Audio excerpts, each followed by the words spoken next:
Evangelho de Lucas, capítulo 16 e versículo 24, diz a palavra de Deus. E clamando disse: Abraão, meu pai, tem misericórdia de mim, e manda a Lázaro que molhe na água a ponta do dedo e me refresque a língua, porque estou atormentado nesta chama. Disse, porém, Abraão: Filho, lembra-te de que recebeste os teus bens em vida, e Lázaro somente males, e agora este é consolado, e tu atormentado. Até aqui. Hudson Taylor foi aquele que ficou conhecido como o pai das missões na China. E Hudson Taylor, ele viveu de 1832 a 1905.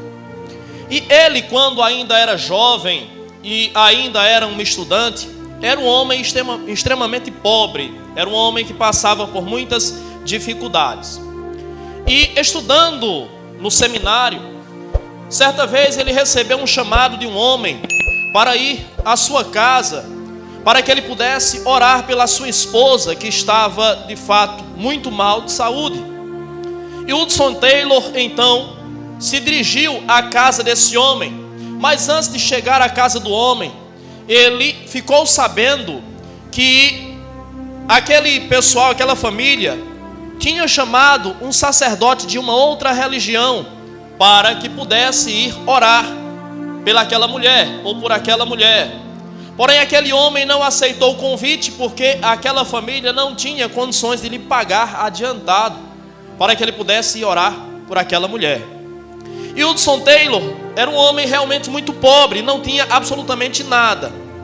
Tudo que Hudson Taylor tinha era o alimento do seu jantar, que só daria para ele jantar e tomar o café no outro dia. E além disso, tinha uma moeda no bolso. Ele então se dirigiu àquela casa, e quando chegou, percebeu que de fato aquela família era extremamente pobre. E foi direcionado ao quarto onde aquela mulher estava, e um quarto realmente muito pobre, cheio de mulambos. E ele disse para o marido daquela mulher: O Senhor me chamou aqui para orar pela sua esposa, então vamos orar. E dobraram os joelhos, os dois, e começaram a orar. E Hudson Taylor nem ao menos tinha adentrado a presença de Deus de fato em oração, e começou a sentir a consciência pesada de entrar na presença de Deus, tendo no seu bolso uma moeda, e aquela família não tendo nada. E o seu coração se consumiu com aquela realidade, com aquela situação, ao ponto que ele não conseguiu orar. Ele levantou-se da oração, colocou a mão no bolso e pegou aquela única moeda que ele tinha e a entregou para aquela família e foi embora. Quando ele foi embora, a sua tigela de alimento não faltou. Mas quando ele chegou em casa, pouco tempo depois, o carteiro chegou e bateu na porta, entregou um envelope à dona da casa onde ele morava. Essa mulher então pega o envelope e leva até Hudson Taylor. Ele pega o envelope e apalpa, mas não consegue discernir o que tem dentro do envelope. Também não consegue discernir de quem é a letra que preencheu aquele envelope. Ele então abre o envelope. Quando ele abre o envelope, ele vê ali um par de luvas dentro do envelope. E dentro de uma das luvas estava uma quantia em dinheiro, que equivalia a 400 vezes mais aquilo que ele havia dado para aquela mulher pobre. Esse exemplo de Hudson Taylor, essa passagem da vida de Hudson Taylor, nos mostra e representa para nós o que é a vida humana. A vida humana, ela é de fato um verdadeiro investimento. E Hudson Taylor, ele fez um investimento naquela hora, ainda que inconsciente, mas ele investiu naquela hora. E ele obteve o retorno do seu investimento. E ele recebeu 400 vezes mais do que aquilo que ele investiu. E nós, quando trilhamos a nossa vida, nós, quando construímos a nossa vida, nós estamos também investindo na nossa vida. E naturalmente, futuramente, nós iremos colher, nós iremos receber, ou nós iremos receber àquilo que nós investimos durante toda a nossa vida. No Evangelho de Lucas, capítulo de número 16, o texto nos fala de uma parábola, que é tida por muitos como uma parábola, contada por Jesus, mas que entendemos que de fato refere-se a uma história literal e real, pelos detalhes que ali estão contidos. Jesus fala de um homem que era rico e regalava-se na sua riqueza, dava festas e banqueteava-se na sua casa, muito provavelmente com os seus amigos, e tinha à sua porta um mendigo, um homem que não tinha absolutamente nada, um homem que padecia de enfermidades, que era acometido de doenças, de chagas. E este homem, diz a Bíblia Sagrada, que se chamava Lázaro, e diz o texto que até mesmo os cachorros vinham e lambiam as suas feridas. E este homem rico banqueteava-se diante daquele homem pobre, mendigo, e em nenhum momento a Bíblia Sagrada mostra aquele homem rico demonstrando para aquele pobre, miserável, mendigo, nenhuma misericórdia, nenhuma graça, nenhuma benevolência. E eu paro para olhar a vida desse homem e entender o desfecho que teve a vida desse homem, e entender o porquê a vida desse homem teve o fim que de fato teve. O texto diz que ele morreu e foi sepultado, e diz que estando no inferno, ele estava em tormentos. Mas por que esse homem estava nessa situação? Aquele homem investiu na sua vida, e agora ele está colhendo os frutos do seu investimento. Ele agora está colhendo os lucros do seu investimento. Quando eu olho para esse homem, eu percebo que esse homem, ele negligenciou muitas coisas na sua vida, para que ele tivesse o fim que ele teve. Ora, se Jesus está contando essa história para hebreus, se o contexto aqui histórico, cultural e bíblico é hebreu, naturalmente Jesus está se referindo ao homem de família hebreia, ao homem de família judaica. E se esse homem era um homem de família judaica, naturalmente esse homem foi, enquanto menino, enquanto jovem, orientado e ensinado dentro dos preceitos da lei mosaica. O menino, quando ele completava 12 anos, ele passava pelo bar mitzvah, ele atingia a maioridade religiosa, e ele tinha que ter, a partir dos 12 anos ou até os 12 anos, os 613 mandamentos da lei gravados na sua mente. Um jovem, para atingir a maioridade, ele tinha que receber a instrução religiosa. Então esse homem, enquanto jovem, enquanto criança, enquanto adolescente, ele recebeu dos seus pais a orientação, pois a Bíblia Sagrada nos diz, no livro de Deuteronômio capítulo 6, que os pais deveriam ensinar os filhos em casa, deveriam inculcar na mente dos seus filhos a lei de Deus. Então esse homem, ele foi instruído dentro da lei de Deus, mas o desenrolar da sua vida nos mostra que ele negligenciou aquilo que ele aprendeu com seus pais. Os seus pais lhe orientaram, os seus pais lhe instruíram dentro da palavra de Deus, porém ele negligenciou aquilo que ele aprendeu, aquilo em que ele foi instruído. A primeira lição que nós aprendemos aqui é que nós muitas vezes estamos padecendo, estamos sofrendo, porque nós estamos desprezando os conselhos dos nossos pais, a orientação que nos é transmitida pelos nossos pais. Nós vivemos em uma geração onde os jovens são rebeldes, onde os jovens são independentes. E a mensagem que eu deixo para você é: jovem, ouça os seus pais, atente para os conselhos dos seus pais, atente para a orientação dos seus pais mediante a palavra de Deus, pois isso lá na frente te fará falta, e isso lá na frente inevitavelmente te custará um preço muito alto. Você percebe que esse homem, ele começou a se desviar dos fundamentos nos quais ele foi criado. Por isso a vida dele tomou o destino que tomou, por isso ele levou o fim que de fato ele levou. Quando esse homem se torna responsável pela sua vida, ele adquire uma mente materialista. ele adquire uma mente secularista, uma mente mundana, e ele passa a viver a vida olhando apenas para o material, olhando apenas para o aqui, olhando apenas para o hoje, olhando apenas para o agora. O segundo erro desse homem é que ele negligenciou a eternidade. Às vezes, muitos de nós estamos vivendo como se nunca fôssemos passar para a eternidade. Mas entenda, a eternidade é uma realidade, e ela chegará inevitavelmente a cada um de nós.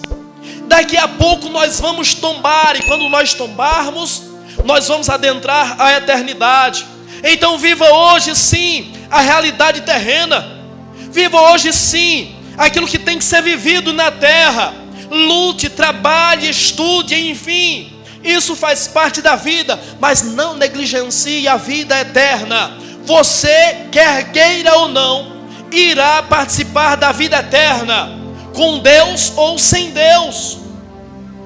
Então não viva nesta vida achando ou desconsiderando que você não passará para a eternidade, porque mais cedo ou mais tarde nós iremos. E quando nós formos chamados para a eternidade, de que forma vamos nos apresentar diante da eternidade? De que forma vamos viver a eternidade? De que forma vamos desfrutar da eternidade? A Bíblia nos mostra de fato dois casos concretos, dois exemplos opostos. Um homem que viveu no temor do Senhor e ao morrer foi descansar, foi para o paraíso. E outro homem que viveu totalmente alheio à vontade de Deus, desconsiderando tudo que diz respeito à espiritualidade, e o destino final dele foi a perdição, foi o tormento. Então viva sim a realidade terrena, mas não esqueça, a eternidade está logo aí, e daqui a pouquinho você passará para ela. E como você vai adentrar a eternidade? Muitos estão vivendo como se nunca fossem morrer, mas nós vamos, inevitavelmente nós vamos. E a questão não é como nós vivemos, mas como nós morremos. Ou seja, como é que nós estamos quando partirmos para a eternidade. Não negligencie a eternidade, porque ela é mais real do que o sol que clareia o seu dia. Esse homem negligenciou os conselhos do seu pai. Esse homem negligenciou a eternidade. E o terceiro erro desse homem é que ele não teve discernimento para ouvir a voz de Deus. Pastor, mas Deus falou com aquele homem? Sim, Deus falou com aquele homem. Deus fala com todas as pessoas. Não existe uma pessoa com quem Deus não fale.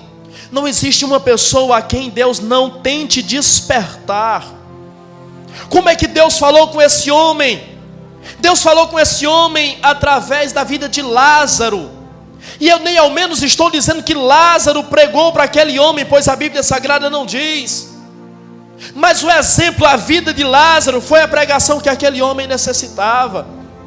Quando Lázaro está à sua porta, está mendigando, está carente, está necessitado de ajuda, de acolhimento, Deus está tocando no coração daquele homem, Deus está falando com aquele homem, Deus está tentando despertar aquele homem, despertar os sentimentos daquele homem, tentando despertar os atributos que Deus comunica com o homem dentro daquele homem. Deus está tentando despertar a misericórdia, a graça, a benevolência dentro daquele homem, o amor, a caridade. Deus estava tentando despertar aquele homem. Deus estava tentando fazer com que aquele homem se tornasse uma pessoa sensível à dor de outrem. E naturalmente, quando nós sentimos a dor de outrem, nós estamos manifestando o amor que há dentro de nós. Mas quando somos incapazes de sentir a dor do outro, isso revela que em nós não há amor nenhum. E Jesus disse: amai-vos uns aos outros, como eu vos amei.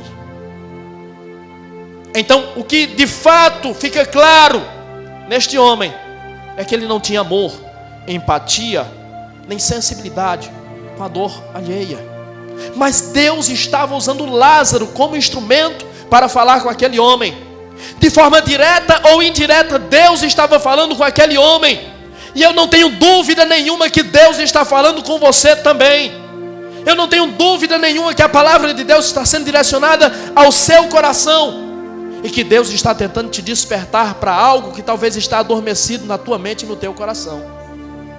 Deus está tentando te despertar para uma realidade a qual você tem negligenciado, a qual você tem esquecido, a qual você tem desprezado. Mas Deus está dizendo: acorda, levante-se da morte e Deus, Cristo, te iluminará. Acorda, desperta, Deus está falando com você. Aquele homem foi um homem que pela sua conduta, pelo que a Bíblia diz, foi um homem que nunca se preocupou com o bem-estar dos outros. Foi um homem egoísta. Foi um homem que só pensou em si. Foi um homem que só acumulou para si. Há algum tempo atrás eu escrevi uma frase na qual eu digo: a riqueza do homem não consiste naquilo que ele acumula, mas naquilo que ele compartilha. Rico de fato não é aquele que tem muito. Rico de fato é aquele que não tem apego ao que tem e é suficientemente capaz de compartilhar aquilo que tem. Só é rico aquele que não se serve unicamente do que tem, mas que aquilo que tem é usado para servir a outros também.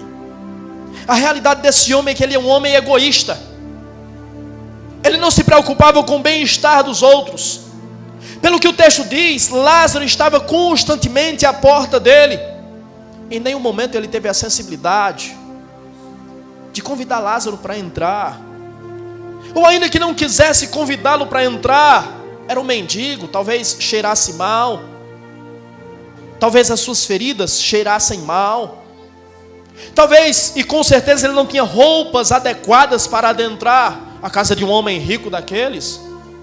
Então ainda que ele não convidasse para entrar, mas pelo que o texto diz, ele não teve a sensibilidade sequer de ao menos preparar um prato de comida para entregar para aquele homem. Então era um homem que não estava preocupado com o bem-estar de outrem. E será que a nossa realidade tem sido diferente? Até que ponto nós temos nos preocupado com a vida dos outros também? Até que ponto a nossa vida tem sido útil para outras pessoas também? Compreenda, a nossa conduta, a nossa forma de viver é o investimento que nós estamos fazendo. E o investimento que nós estamos fazendo, lá na frente, trará para nós os lucros, as recompensas do nosso investimento.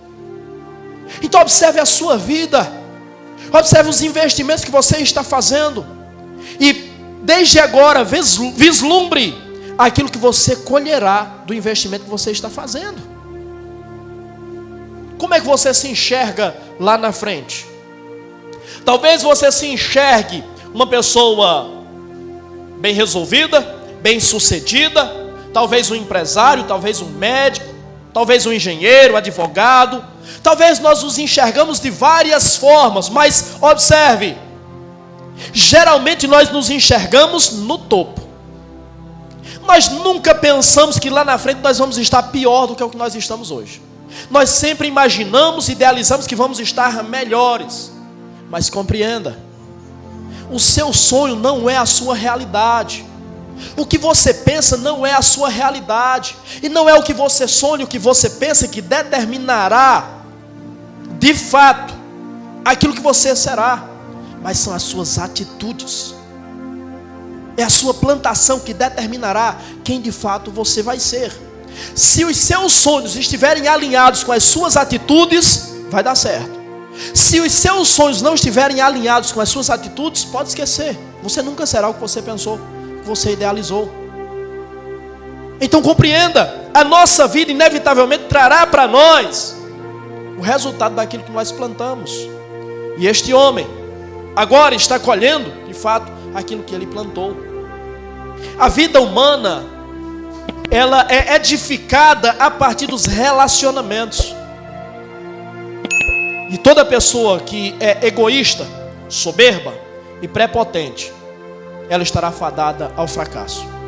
Ela nunca conquistará absolutamente nada. Ela nunca será absolutamente nada. Ela nunca terá para ninguém importância nenhuma. Então compreenda, A nossa vida só vale a pena quando nós servimos. A nossa vida precisa ser em prol do serviço, pois foi isso que nós aprendemos com Jesus, através do seu exemplo e através das suas palavras. O apóstolo Paulo, ele nos diz em Atos capítulo de número 20, versículo 35, que Jesus disse: melhor coisa é dar do que receber.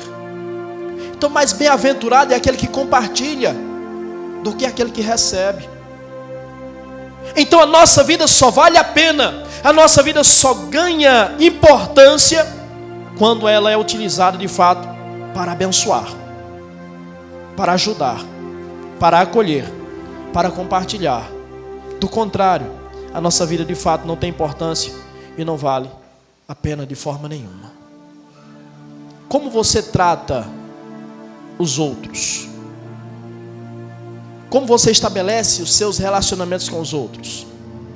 Compreenda que a forma como nós tratamos os outros, inevitavelmente, irá refletir na eternidade.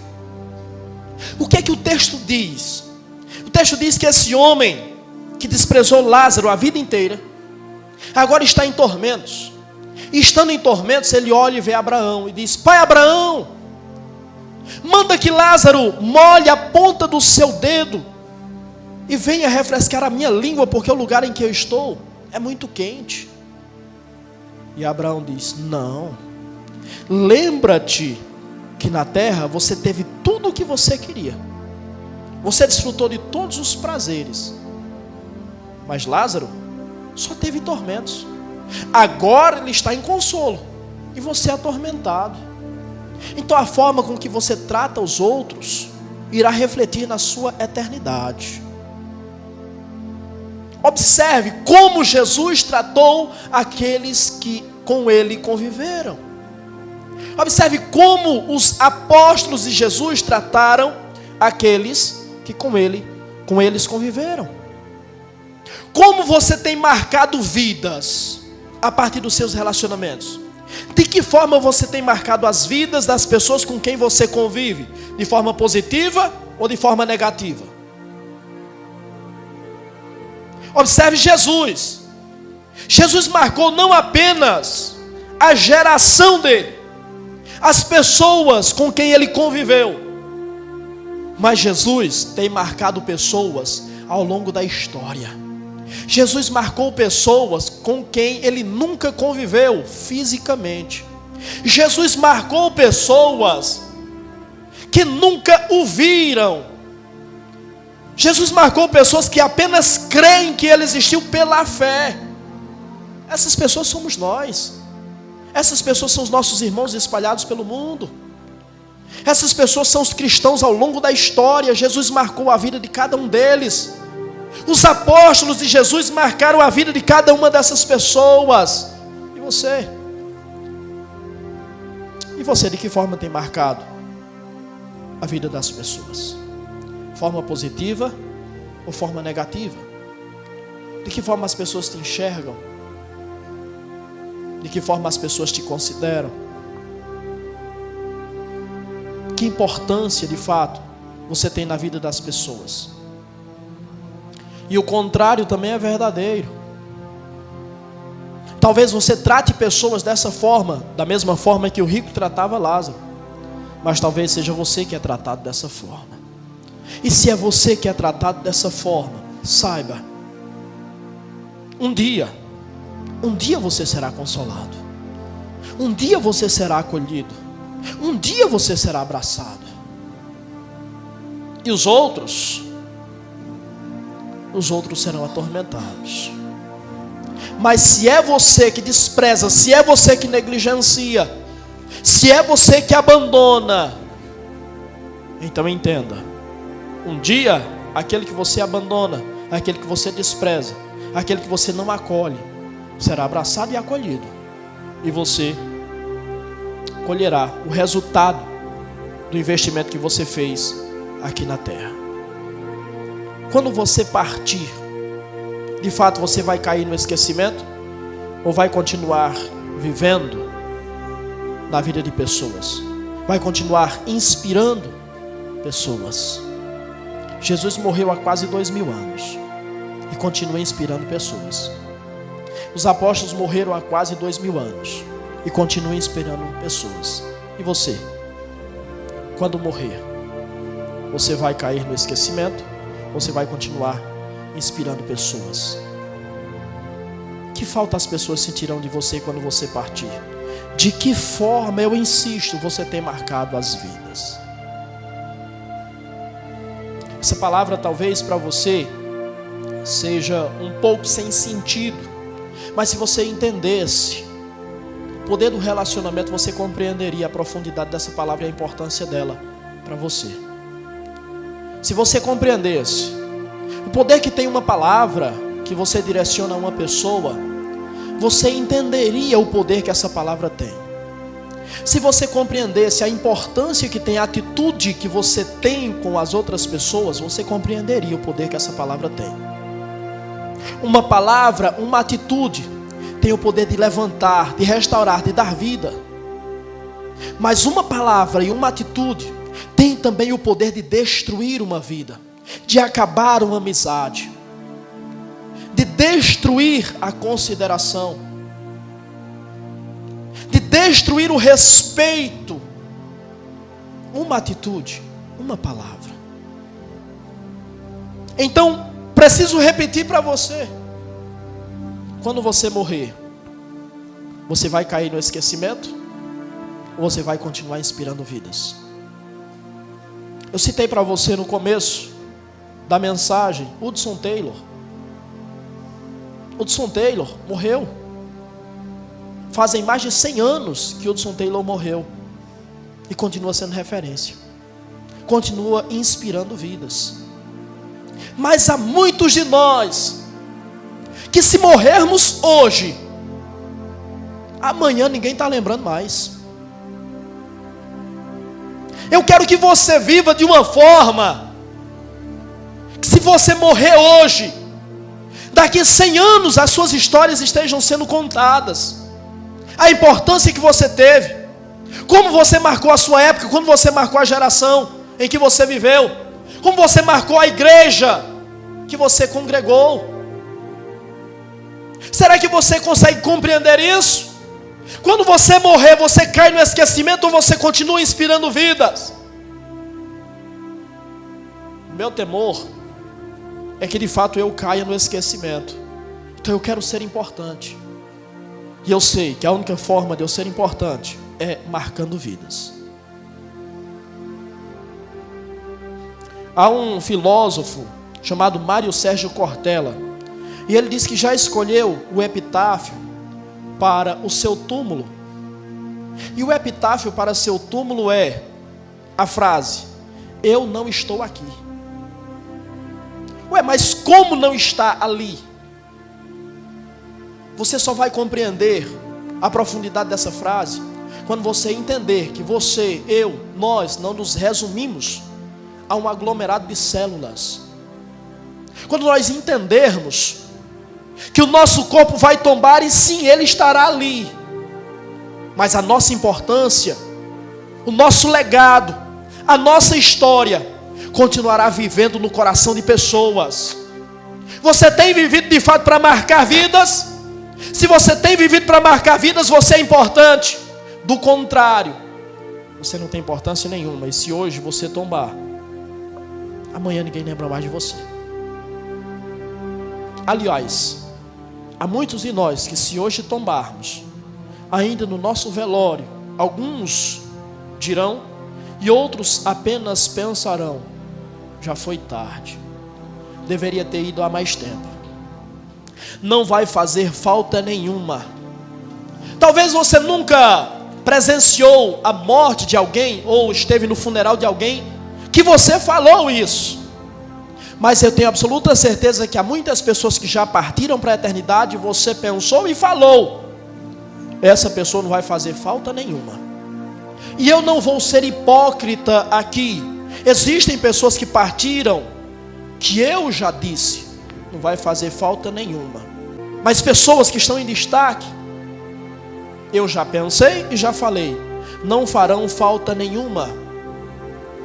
Porque compreenda, Se você marca as vidas de forma positiva, você fará uma falta que você nem imagina.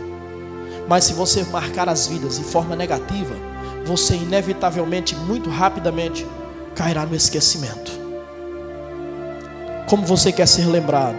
Como uma pessoa boa, amável, meiga, amiga, carinhosa, atenciosa, graciosa, ou como uma pedra no sapato, como alguém totalmente dispensável, como alguém que, se pudesse não ter vindo à terra, de fato não faria falta nenhuma. Isso é importante, você precisa pensar sobre isso. Algumas atitudes nossas estão equivocadas e elas precisam ser corrigidas. Elas precisam ser corrigidas. Observe ao seu redor. E muitas vezes, para compreender como as pessoas te enxergam, o que as pessoas pensam de você, você não precisa ouvir o que elas falam.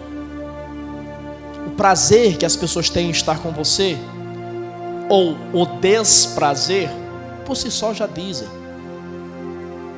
O anseio que as pessoas têm de estar na tua companhia, falam. Se de fato você é importante para aquela pessoa gosta de você ou não. Compreenda. Algumas atitudes precisam ser corrigidas. E você e eu, se estivermos errados, iremos nos arrepender de muitas atitudes que nós tomamos. Você irá se arrepender do estilo de vida que você leva. Inevitavelmente, você irá se arrepender. E eu espero, em nome de Jesus, que isso não aconteça tarde demais. Quando eu olho para esse texto, eu vejo um homem que está no inferno. E do inferno ele clama.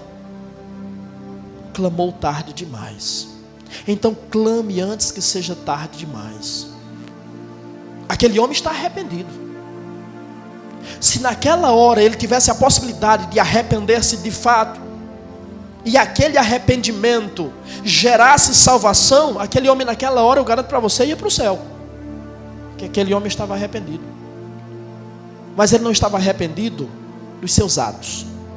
Ele estava arrependido das consequências que os seus atos trouxeram para ele. Então reitero o que eu disse. Você vai se arrepender. Você vai se arrepender de muitas atitudes que você tem tomado, que muitas vezes você não percebe, ou talvez perceba, mas tem feito mal a pessoas, tem destruído pessoas, e você vai se arrepender. Você está investindo e você colherá os resultados desse investimento. Quer você queira ou não, você vai se arrepender. Mas eu espero que você se arrependa a tempo. Eu espero que quando você se arrepender, não seja tarde demais. Compreenda. Muitos de nós, muitas vezes estamos desprezando, estamos tratando mal as pessoas, estamos falando mal das pessoas. E isso tem afastado pessoas de nós. Então, que isso, na sua vida, possa ser dissipado, que possa sair da sua vida, e que você passe a viver uma nova realidade na presença de Deus. Que você passe a se tornar importante, realmente, para a vida de pessoas. Porque as suas atitudes, as suas palavras têm matado pessoas. A forma com que você trata pessoas, que muitas vezes são as pessoas que te amam, são as pessoas que estão do seu lado, são as pessoas que te ajudam. A forma que você trata essas pessoas, as palavras que você fala, quando você fala mal dessas pessoas, você pode matar essas pessoas. Mas eu preciso que você entenda uma coisa: com as suas atitudes você pode até matar pessoas. Talvez seja o seu marido, talvez seja a sua esposa, talvez seja filho, pai, mãe, talvez seja o seu irmão na fé, talvez seja o seu pastor, talvez seja a sua ovelha. Você pode matar essas vidas, mas que fique claro para você: você pode até matar vidas, mas essas vidas que você está matando, talvez sejam o motivo pelo qual você ainda está vivo. Talvez você está falando mal de quem está orando por você. Talvez você está pensando mal de alguém que está preocupado com você, de alguém que te acolhe, de alguém que te abraça, de alguém que te aconselha, de alguém que está presente na sua vida, e você está matando essa pessoa. Pode matar, mas guarde isso que eu vou dizer para você. Você vai matar essas pessoas, mas inevitavelmente você vai morrer também, porque essas pessoas talvez sejam o motivo pelo qual você continua vivendo. O que é que o texto diz? O texto diz que o rico estava sossegado na sua vida, de festas, de farra, e Lázaro estava lá padecendo. Mas o texto diz que Lázaro morreu.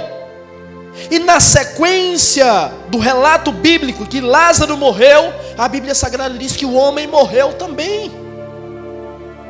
Eu sou levado a entender que o motivo daquele homem continuar vivo era a vida de Lázaro. Era Deus preservando Lázaro, para que através de Lázaro aquele homem fosse mantido em vida e tivesse esperança de mudança ainda. Mas Lázaro morreu. E por que Lázaro morreu? Será que Lázaro não morreu por causa do abandono, por causa da negligência, por causa da insensibilidade daquele homem? O texto diz que Lázaro era pobre, mendigo, ou seja, nem o que comer tinha. O texto diz que Lázaro tinha feridas, era cometido por feridas, e até mesmo os cães lambiam as suas feridas. Então era um homem doente. O que é que aquele homem doente precisava? De um quarto para dormir, de uma cama para deitar, de um prato de comida para se alimentar, de um remédio para curar a sua enfermidade. Quem me garante que Lázaro não morreu por causa da negligência desse homem rico? Então eu poderia perfeitamente responsabilizar aquele homem pela morte de Lázaro. Talvez se ele tivesse feito algo, Lázaro não teria morrido. Mas ele não fez. Ele não preservou. Ele deixou que Lázaro morresse. Então ele foi responsável pela morte de Lázaro. E logo após a morte de Lázaro, ele morreu também. Deus estava preservando ele por causa de Lázaro. Então a pessoa que você está maltratando, está desprezando, está falando mal, está matando, talvez seja o motivo pelo qual você continua vivendo. E entenda, eu não estou falando aqui de morte literal. Estou falando de morte no sentido espiritual da coisa. Talvez você está se sustentando ainda em um fiozinho da fé, do aconselhamento, do conforto, do consolo, da orientação de alguém. Mas se acabar, morreu, acabou. É o fim de tudo. Você pode matar, mas tenha certeza, você vai morrer também. Então atente para o que Deus está falando com você. Eu tenho certeza que Deus está falando com você. E Ele está falando para que você corrija a sua rota. Aquele homem teve muito tempo para corrigir a sua rota, mas não corrigiu. E o resultado é que ele foi para o tormento. E Deus está falando com você para que você corrija a sua rota, e assim não passe pela mesma situação que aquele homem de fato passou. A Bíblia diz em Provérbios capítulo 26 e versículo 27: aquele que cavar uma cova, nela cairá, e aquele que rolar uma pedra, por ela será esmagado.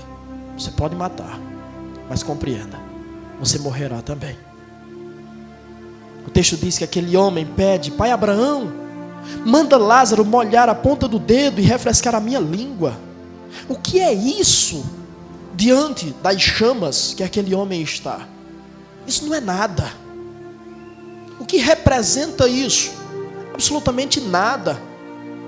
Se você estiver com sede, se você molhar o dedo e colocar na língua, não vai surtir efeito nenhum. Mas para aquele homem já seria algo extraordinário. Então o que é que isso significa? Aquele que negligencia e despreza aquilo que tem, o amor, o carinho, a compreensão, a misericórdia, o cuidado, aquele que despreza o que tem, lá na frente irá implorar por migalhas, mas nem isso terá. Nem migalhas terá. Então compreenda o que Deus está falando para você. De que forma você tem cuidado da sua plantação. o que você tem semeado. Lá na frente, você colherá os frutos dessa plantação. E eu espero, de verdade, eu espero que os frutos que você vai colher sejam motivo de riso, de gozo e de alegria, e não de tristeza e de desprezo. Quando você partir, de fato, a sua partida trará para você consideração e respeito por parte das pessoas, e será razão de você ser recompensado no reino eterno, como foi Lázaro? Ou quando você partir, será motivo de vergonha para a vida que você levou e razão de esquecimento por causa da tua conduta? Isso é para você refletir, isso é para você meditar e entender que desse destino, inevitavelmente, você não poderá fugir.